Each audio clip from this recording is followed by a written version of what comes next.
안녕하세요. 오늘은 몇 가지 키워드를 가지고 이야기를 할 건데요. 첫 번째는 또 뭐 얘기할 거냐면 고독사, 두 번째가 호스피스, 그리고 세 번째가 극락왕생에 대한 이야기를 한번 해보도록 하겠습니다. 시작은 두 가지 고독사에 대한 구분부터 이야기하고 시작을 해보려고 합니다. 일단은 고독사라고 하는 게 지금 현재 우리나라에서 어떻게 정의하는지 찾아봤더니 주변 이웃과 가족들이 모르는 채 죽음을 맞이하여 3일 이후에 발견되는 죽음, 3일 이상 지난 뒤에 발견되는 죽음, 이것을 고독사라고 이야기를 하더라고요. 두 가지가 있어요. 첫 번째는요, 강제적 고독사입니다. 본인은 고독사를 맞이하고 싶지 않았던 거예요. 그런데 반강제적으로 본인이 죽음을 맞이해보니까 고독사인 거라. 이게 일반적으로 부정적인 이미지를 가지고 있는 죽음의 모습, 고독사에 대한 이미지입니다. 두 번째는 제가 선택적 고독사라고 표현을 할 건데요. 불교 전통에서는 그러니까 최고의 죽음으로 묘사하는 게 무엇인가? 사람 하나 없는 자연 속에서 숲과 동물 친구들을 벗삼아 아무도 나를 방해하지 않는 곳에서 홀로 죽음을 맞이하는 것, 이것을 최고의 죽음으로 묘사하는 그런 가르침들이 많이 있어요.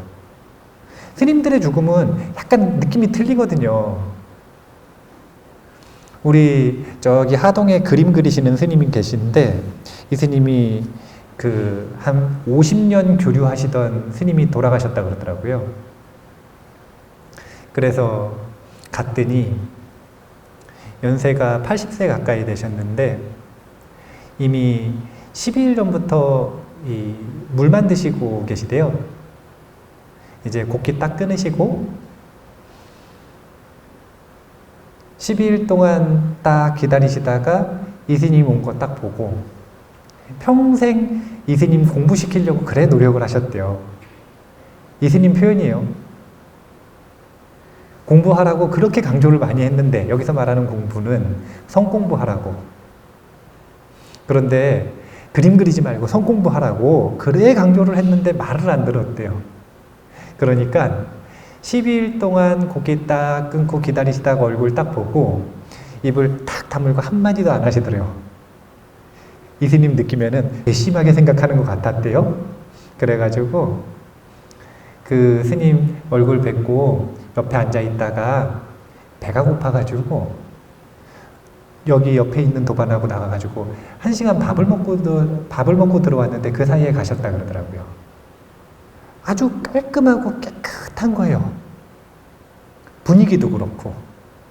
그분도 고통스러워하는 모습이었고, 왜냐면은 본인이 갈 거라는 걸 알고 곡기를 끊고 가시는 분들은 대부분 고통이 없어요. 몸의 통증과 고통도 뭘 먹어줘야 힘이 있어가지고 통증과 고통이 생겨요. 근데 스스로 곡기를 끊을 수 있는 판단력과 힘이 있다면 그럼 그렇게 고통과 통증에 시달리지 않고 갑니다. 이미 곡기를 끊었다라고 하는 건 죽음을 받아들인 거잖아요. 편안하게, 깨끗하게 그렇게 죽음을 맞이하셨다 그러는데, 스님들의 죽음의 모습을 보면 좀 담담한 면이 있어요. 그렇게 가신 분을 대하는 태도도 스님들이 담담하고, 무슨 여행 갔다 오는 것처럼. 아마 세간 사람들이 보면은 스님들 되게 냉정하다 그럴 거예요. 그런데 그냥 그게 스님들한테는 보편적인 문화예요. 고독사가 두 가지가 있다. 어쩔 수 없이 자기가 고독사를 당하는 것, 강제적 고독사와 자신이 자발적으로 고독사가 죽음에 훨씬 유리하다라고 판단이 돼서 선택해서 고독사를 하는 것, 선택적 고독사. 강제적 고독사는요, 존엄이라고 하는 키워드와 연결이 됩니다. 넷플릭스에서 세계적으로 인기가 있었던 드라마가 있는데, 무브 투 헤븐, 나는 유품정리사입니다 라고 하는 작품이에요. 근데 이 유품정리사라고 하는 그 넷플릭스 드라마를 통해서 우리나라에 대중적으로 처음으로 유품정리사라고 하는 직업이 널리 알려진 것 같아요. 유품정리사가 혹시 뭔지 아세요? 모르세요? 고독사 현장에 유품정리사 이 김세별 선생님이 이 떠난 후에 남겨진 것들이라고 하는 책을 쓰셨는데, 이 책에서 이야기를 하시더라고요. 유품정리사로서 고독사 현장을 방문해서 가족들을 만날 때 부모님들의 반응과 자녀들의 반응은 극명하게 틀리대요. 자녀들은 대부분 못 들어간답니다. 자녀들은 들어가는 경우가 거의 없대요. 근데 부모님들은 거의 다 들어간답니다. 그리고 부모님들은 시체가 3일 동안 부패됐든 7일 동안 부패됐든 10일 동안 부패됐든 그 시체를 안는데요. 그런데 일반적으로 우리가 고독사에 대해서 부정적인 이미지를 가지고 있는 이유 중에 하나가 그 돌아가신 모습, 남겨진 것들, 이것이 그 사람이 어떤 삶을 살았든 상관없이 존엄이 무너져버린 그런 이미지를 우리에게 보여주기 때문에 그러는 거예요. 이 존엄을 지켜주는 일들 중에 하나가 유품정리사인 거예요. 아름다운 마무리를 위해서 역할을 해주시는 분들, 유품정리사 김세별 선생님이 세밭이라는 강의에 나와가지고 고독사 하는 법에 대해서 강의를 하셨어. 첫 번째, 고독사를 하시고 싶으시면 일상적으로 하는 집안일들을 그만둬야 된답니다. 모든 고독사 현장의 공통점, 깨끗하게 정리되지 않은 설거지들, 정리되지 않은 쓰레기들, 공간에 가득하답니다. 이러면 지인들이나 이웃들이나 가족들이 친하게 지내는 사람이 있었다 하더라도 그 공간에 들어오고 싶어요, 안 들어오고 싶어요? 그래서 고독사를 하게 된다. 1번. 2번. 밥 대신 술을 마시면 된답니다. 밥 대신 술을 마시면서 살 수 있을까요, 없을까요? 있어요. 있어. 그리고 밥 대신 술만 마시잖아요? 그럼 어떤 일이 벌어지냐면 혈관이 너무 깨끗해진대요. 콜레스테롤 하나 없는 완전 깨끗한 혈관으로 변한대요. 대신 미라처럼 마르죠. 왜냐하면 알코올이라고 하는 포도당 원, 최소 에너지원만 공급되고 살아가기 때문에 툭 건들면 죽을 수 있는 상태가 되는 거예요. 밥 대신 술을 마시면 고독사 하실 수 있습니다. 세 번째가 있어요. 고독사는 결국 독거 가족에서 일어나는 거 아니겠습니까? 1인 가족에서. 그럼 1인 가족 혼자 사니까 심심하잖아요. 쓸쓸하잖아요. 외롭잖아요. 그러면은 어떻게 하냐면 TV를 크게 틀어놔. 라디오를 24시간 크게 틀어놓든지. 이게 고독사하는 최고의 방법이래요. 외롭고 쓸쓸하다고 TV하고 라디오를 크게 틀어놓는 거예요. 그럼 어떤 일이 벌어지는가? 옆에서 아무도 안 들려요. TV 소리만 들려요. 그리고 원래 그 집에서 TV 크게 틀어놨으니까 TV인 줄 알죠. 이게 뭐가 문제냐면 샤워하고 나오다가 미끄러졌어요. 그래가지고 머리를 탁 찐 거예요. 잠깐 기절했다가 일어나가지고 보니까 몸이 잘 안 움직여. 피가 나오고 있어요. 그러면은 살려달라고 할 거 아니에요. 근데 TV 소리 때문에 밖에서 못 듣는 거예요. 고독사 하는 법이라고 이야기했지만 고독사를 피하는 방법이라고 생각을 하시면 돼요. 죽음에 대한 준비가 되어 있지 않은 사람들이 어쩔 수 없이 고독사를 당하는 건 피해야 되는 사례인 거예요. 선택적 고독사 아무나 하는 거 아닙니다. 선택적 고독사 하려면 준비해야 될 게 얼마나 많은지 알 수 없어요. 1번, 죽음에 대해서 잘 알아야 돼요. 2번, 지금 죽어도 나는 다음 생에 대한 확신을 가질 만큼 선하게 살았거나 수행을 충분히 했어야 돼요. 자신감이 있는 거죠. 정말로 호텔 옮기듯이 갈 수 있는 사람. 이런 사람들이 선택적 고독사를 선택하는 겁니다. 그리고 세 번째, 그것만 가지고 현대 사회는 또 안 돼요. 뭐가 있어야 되냐면 돈을 준비해야 돼요. 무슨 돈을 준비해야 되냐면 다른 사람한테 폐를 끼칠 수 없잖아요. 우리 도반스님이 그래 하시더라고요. 통장 하나 따로 만들어 놓으셨더라고요. 무슨 통장이냐면 장례 통장. 본인은 고독사를 할 것이기 때문에 고독사를 할 때 통장을 옆에 둘 거래요. 내 장례를 어떻게 치러달라고. 준비해야 될 게 되게 많아요. 그 외에 고독사는 피할 수 있으면 피하는 게 좋다. 개인적으로는 청소, 정리 그만하고 싶어도 하시고, 술, 알코올 의존증 아무리 심해도 밥 먹고 드시고, 그리고 외로워도 잘 땐 좀 꺼야지.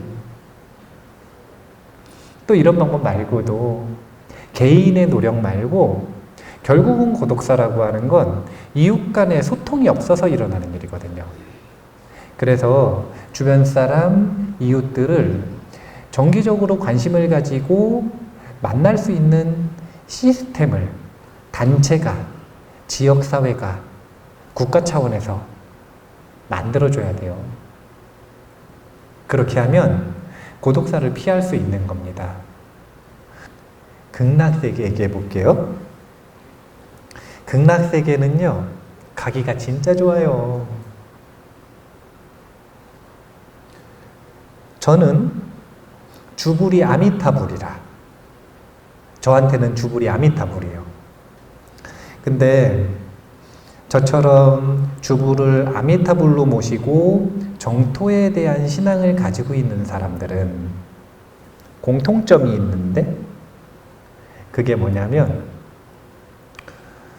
모든 종교에 대해서 열린 마음이 있습니다. 왜 그럴까요? 경전에 나오거든요. 뭐라고 나오냐면 정토세계는 극락세계 하나밖에 없대요. 아니면은 100만억 개나 있대요. 100만억 개나 있대요. 100만억 개도 일부만 얘기한 거예요. 왜냐면은 극락세계 설계하실 때 한 100만억 개 정도밖에 안 보셨어. 한 100만억 개 정도 돌아다니시면서 본 거예요. 정토는 어떻게 생겼나? 나는 어떤 정토를 구상할까? 돌아다니시면서 뭘 본 거냐면 특장점을 본 거예요. 정토마다 아주 특장점들이 있는데 거기서 제일 좋은 점들만 뽑아가지고 만들어서 극락이라. 두 번째, 입장 조건을 어떻게 하면 낮출지를 엄청 고민을 하신 거예요. 나중에 이제 정토 법문 한번 들어보셔야 되는데, 제가 지금 그 극락 추천서 법문 한 지가 벌써 한 10년은 된 것 같은데, 그 이후에 사실은 정토 법문을 한 번도 안 했어요. 아직까지. 근데 그 법문 한번 들어보시면은 법장비구 이야기가 나오거든요. 아미타불이 왜 처음에 출가하게 됐는지, 한나라의 국왕으로서.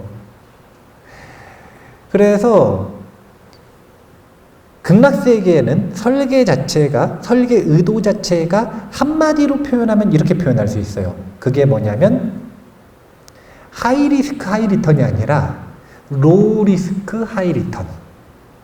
입장은 가장 쉽게, 그러면서 혜택은 가장 많이 주기 위해서 열심히 설계를 하신 게 극락세계라고 하는 세계예요.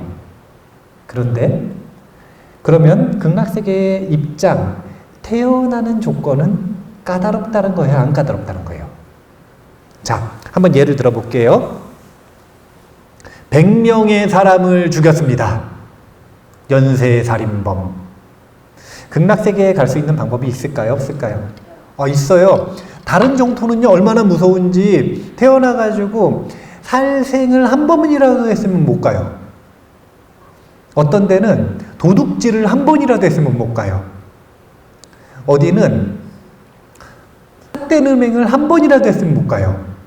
어디는 망어, 거짓말 했으면 한 번도 못 가고, 어디는 음주했으면 한 번도 못 가요. 그 모든 100만억 개의 정토를 돌아보시고 법장비구가 하시는 이야기가 내 국민은 들어갈 수 있는 데가 단 한 군데도 없구나. 그래서 새로 만드신 게 극락세계거든요. 극락세계는요, 살아생전에 어떤 삶을 살았든 상관없이 갈 수 있는 방법이 있습니다. 그래서 극락세계 아무 데나 가는 게 아니라 극락세계는 아파트가 9층이라고 보시면 돼. 구품연화대. 그 중에서 하품하생은, 하품하생에 들어온 존재들은 전부 다 뭐냐면 악업을 지닌 채 극락왕생한 사람들이에요. 극락은 있다라는 책이 있거든요. 이 스님이 중국 스님인데 극락을 갔다 오셨어. 관세음보살님 따라서 극락을 갔다 오셨는데 한 1박 2일밖에 안 갔다 오셨대요. 본인은. 근데 갔다가 돌아와 보니까 6년 7개월이 지난 거예요. 시간차가 이렇게 큰 거예요. 왜 보면 천상세계 보면은 천상 1층의 시간이 보면은 거기에 하루가 인간 세상 100년이라고 얘기하잖아요. 계속 2배씩 늘어난단 말이에요. 한층 올라갈 때마다. 그러니까 2박 3일 갔다 오셨으면은 우리 법문 못 들었을 수도 있어요. 관세음보살님이 그렇게 극락은 있다 보면은 빨리 가자 그러신단 말이에요. 처음에 모르셨대. 근데 갔다 와 보니까 시간 차이 때문에 그랬다는 걸 아셨대요. 근데 그 책에 보면은 이 하품하생의 목격담을 이야기를 하시는데, 하품하생에 대한 이야기 한번 제가 읽어드릴게요. 하품하생에 왕생한 사람들은 모두 업을 지닌 채 왕생한다. 이곳에 태어나면 남녀노소를 불문하고 영꽃에 화생한 후 일률적으로 13세, 14세의 어린아이의 모습으로 변한다. 노인도 아이로 바뀌며 모두 다 친절하고 사랑스러우며 외모가 아름답다. 겉으로는 남녀의 구분이 있지만 실제로는 남녀의 구별이 없다. 내가 관세음보살께 여쭙길, 왜 이곳에 왕생한 중생들은 모두 모양이 똑같고 나이도 또한 똑같습니까? 라고 하니 관세음보살이 말씀하시길, 그 까닭은 불성이 평등하기 때문이다. 따라서 아미타불의 불력으로 접인하여 이곳 연화세계에 화생한 중생들은 똑같이 평등한 대우를 받게 되는데, 사바세계에서 그들이 할아버지, 할머니, 혹은 중년인, 장년인 등일지라도 연화세계에 화생한 뒤에는 인간 세상의 부귀공명이나 나이에 관계없이 10여 세의 모습으로 되는 것이다. 이러한 원리는 바로 인간 세상에서 갓 태어난 아이들처럼 신체의 크고 작음과 외모의 차이가 별로 없는 것과 같다라고 하셨다. 관세음보살님이 지금 가이드를 해주시면서 구품연화들을 하나하나 보여주시고 있는 장면입니다. 하품하생에 태어나면 이렇게 13세, 14세 정도의 모습으로 있대요. 중품으로 가잖아요. 한 16세, 17세 모습으로 변한답니다. 상품으로 가면요, 20세는 아니고 제각각의 모습으로 변한대요. 그러니까 우리가 왜 보면 저 사람은 참 착하게 살아서 언제든지 천국 가겠다 이런 사람 있죠. 그런 사람들은 극락세계에선 어디에 태어나는 거냐면 대부분 중품에 태어나는 거예요. 야, 저 사람은 저런 악한 짓을 해가지고 지옥에 당장 떨어지겠다. 그런 분들 중에서 혹시 마지막에 호스피스를 잘 받으셔서, 자, 호스피스 이제 키워드 나옵니다. 호스피스를 잘 받으셔서 마음이 전환이 돼서 극락왕생의 조건을 갖추면 하품에 태어나는 거예요. 저분은 누가 봐도 세인트를 붙여도 되는 분이라, 그냥 착한 사람 말고 깨달은 사람이고 자비가 넘치는 사람이고 스승으로서 아주 존경받을 만한 사람이요. 이런 분들이 상품에 태어나는 겁니다. 그러면은 우린 지금 어딜 노려야 돼요?